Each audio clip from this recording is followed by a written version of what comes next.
నుంచి లక్షల రూపాయలు వసూలు చేసి నకిలీ అపాయింట్మెంట్ పత్రాలు ఇచ్చారు.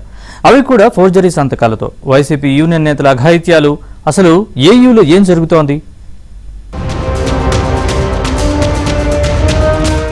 విశాఖ ఆంధ్ర యూనివర్సిటీలో భారీ మోసం బయటపడింది. ఉద్యోగాల పేరుతో నిరుద్యోగుల నుంచి ఓ ముఠా లక్షల రూపాయలు వసూలు చేసింది. అటెండర్, రికార్డ్ అసిస్టెంట్ పోస్టుల పేరుతో 5 లక్షల రూపాయల నుంచి 12 లక్షల రూపాయల వరకు ముఠా డిమాండ్ చేసినట్లు తెలుస్తోంది. 25 మంది బాధితుల నుంచి తొలి విడతగా కొందరి దగ్గర ₹1,00,000, మరికొందరి దగ్గర 2.5 లక్షల రూపాయలు ముఠా వసూలు చేసింది. డబ్బులు చెల్లించిన నిరుద్యోగులు ఉద్యోగాల కోసం ఒత్తిడి చేస్తుండటంతో వారికి నకిలీ నియామక పత్రాలు ముఠా కట్టబెట్టింది. ఆ అపాయింట్మెంట్ ఆర్డర్లపై అనుమానం వచ్చిన కొందరు తెలిసిన ఉద్యోగులకు చూపించడంతో ముఠా భాగోతం బయటపడింది.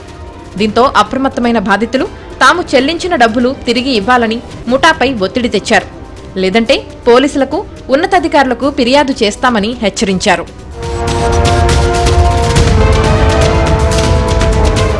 ఈ ముఠా వెనుక కొందరు పెద్ద వ్యక్తులు ఉన్నట్లు తెలుస్తోంది.